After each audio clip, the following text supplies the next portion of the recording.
I just got done talking about how the Miami Dolphins are going to prove people wrong.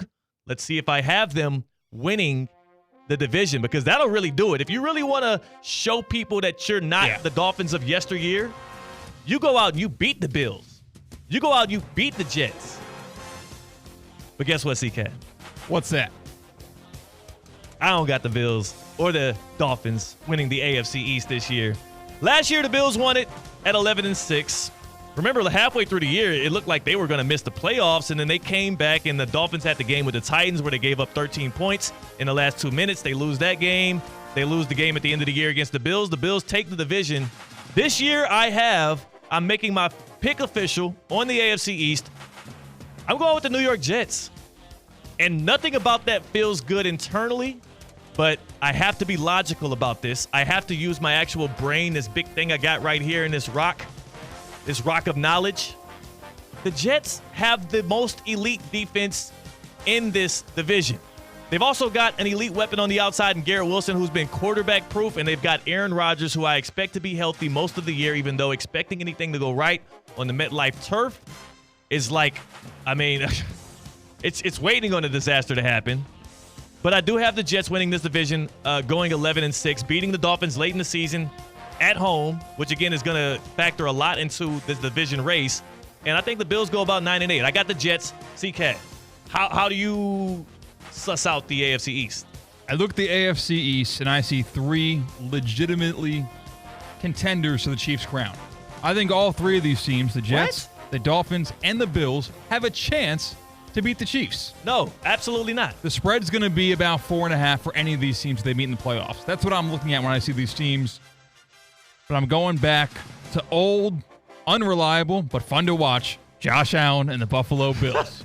I cannot help myself. When I see Josh Allen play football, I see the winner of the AFC East. Give me the Bills to win the division. I think they win 12 games this year. Wow. 12 wins for the Bills, even though they couldn't do that last year with Stephon Diggs. You think that's addition by subtraction. So you got the Bills. I got the Jets. Can we get that marked down somewhere? We'll move on to the next division as we pick divisional winners in the AFC ahead of the NFL season. I couldn't find a pin. I was looking all through my bag here for anybody that was watching the stream. I couldn't find a pin. A journalist is taught to never be without a pin, but now I'm a sports talking head, so I guess I'm not really much of a journalist. Go to the AFC North. They've got hard knocks this year. They've also got the most intriguing division. They've got a Ravens team that plays tonight against the Chiefs with a lot to prove coming off of that, AFC Championship loss. You got the Browns. What the hell is Deshaun Watson going to be? You got the Bengals. Joe Burrow's back for now. But he always gets injured. And then, of course, you got a team in the Steelers who we don't know who's going to be quarterback for them by week 4. Give me the Ravens in this one as a walkaway. I think the Ravens win this division by a couple of wins. I don't think it's actually close. I think this division is so contentious that the Ravens can hover around 12 or 13 wins this year. I don't see the Bengals, Browns, or Steelers getting above 11. Give me the Ravens to win it again. Listen, I have my doubts about Baltimore in the playoffs. It's well documented, and it's been well proven about how they do fall apart when it comes to those games that matter most. Lamar Jackson 2-4 in the playoffs. But again, I'm using that word, playoffs. Yeah. It's not the regular season. The Ravens might be the best regular season football team. I think that's fair to say. They're built to win those games late in the season. For some reason, they fall apart when it matters most. But that means Baltimore will win this division. Yep. Not in a runaway. I think it's going to be close towards the end. The Browns are going to be a non-factor. The ship has sailed on them. I think Deshaun Watson is irreversibly injured with that shoulder. I'll believe it when I see it. Like Mike T talked about, when's the last time we saw Deshaun Watson play good football? It feels like a long time ago. I was going to say a presidency ago. Yeah. So not buying the Browns, not buying Joe Burrow staying healthy. Give me the Ravens to win the division. No. And I'm not even going to consider the Steelers. No. I was about to say, what if Justin Fields takes over by week 2? Still no? Still no. Okay. All right, so we both on the Ravens for the AFC North. Moving on to the AFC South, the mouth of the South is C.J. Stroud. The belle of the ball when it comes to rising AFC contenders are the Houston Texans. They won the AFC South last year going 10-7. But remember, they needed that win over the Colts at the end of the year to get that win. Colts have Anthony Richardson back. The Jaguars have Trevor Lawrence in another year where, this will be the year, right? We keep doing that with Trevor. Oh, no. Urban Meyer's been gone like 18 years ago at this point. I think Trevor Lawrence is what he is, but he got his big deal. The AFC South is a little interesting. You also have the Titans. I'm not wasting my time on Will Levis and DeAndre Hopkins and the crew. I got the Texans winning this one. I hate to keep going chalk. It's hard to pick against the Texans because I do expect them to improve off of last year because of the way that they've reinforced that defense. I believe a lot in D'Amico Ryans. I believe Stephon Diggs won't be a problem. I believe the Texans win the AFC South, but I do think the Colts are right on their heels all the way through the end. Shane Steichen's going to get the most out of Anthony Richardson in that offense. C-Katt, who you got in the AFC South? I'm not as low as the Titans as you are. I'll be honest. Why? For some reason, the Titans are calling my name. They're plus 900. Don't answer. They're plus 900 to win the division. Of course, they're the longest long shot in that division. You get the Texans plus 105, Jags plus 250, Colts plus 325. I won't go full C-Katt and taking the Titans. I'll go half C-Katt. How about the Colts? You talked about it. Yeah. Anthony Richardson and that offense, before he got hurt, we're good. Jonathan Taylor, he's good. Give me the Colts to win the AFC South. I like that pick because, number one, like you said, you can't just keep picking favorites, and I want this to go on the record. I had the Jets before they became the favorite, and now it looks like I'm just going chalk because we might as well not even pick the AFC West, right? Can we just skip that division? No, we cannot. We have to do it?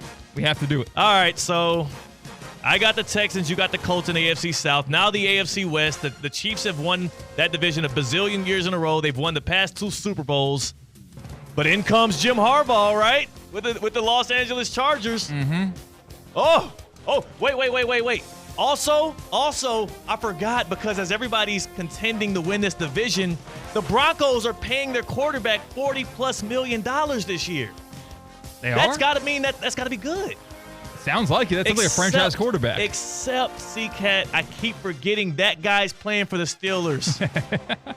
So the Broncos are doing everything they can to win. I think they got the 6th best quarterback in the draft this year, so that's got to be good. That's got to be historically a good thing to do. Pick the 6th best quarterback in the draft at 12 overall. Sure, Bo Nix. Give me Bo Nix and the Broncos to win the AFC West. No, it's not a competition. I think the Chiefs are the heaviest favorite of any team in any division in the NFL this year, and I'm not an idiot. The Chiefs are going to win the division. They're going to win the AFC. But C-Katt, what do you have? Kansas City can sleepwalk through the regular season. They'll finish with like a floor of 12 or 11 wins, and it's very boring, but I'm not even going to talk about it anymore. Chiefs win the division, minus 260, easy pick. Thank you. The Chiefs win the division. I also, here as we wrap up the AFC division races, we need to give our team that's going to make it out of the AFC, and then we can get to the other side. I do have the Chiefs making it back to the Super Bowl again. I won't give away what I believe is going to happen in New Orleans, but I have the Chiefs returning to the Super Bowl. Patrick Mahomes is 15-3 in the playoffs. In win-or-go-home games, Patrick Mahomes, as a quarterback, is 15-3. That would be a good regular season record for any quarterback that's contending with him in the AFC. That's his playoff record. That dude ain't losing. And I think the Chiefs also get the 1 seed this year in the AFC, which means he gets another week to rest. Travis Kelce gets to kick it, maybe go on vacation that week with Taylor Swift. They come back, they run through the AFC again, they get to the Super Bowl. Who's your pick in the AFC tonight, on the eve, actually, or I guess on the precipice of Chiefs-Ravens? In your Ravens jersey, who you going with, C-Katt? Eventually, Manning beat Brady. It happened. Didn't happen frequently, but it happened. There is not a better quarterback not named Patrick Mahomes in the playoffs than Josh Allen. Really? The guy that's 5-5 in the playoffs. Continue. That's a team record and not a person. Josh Allen will eventually win a game against Pat Mahomes in the playoffs. Probability says so.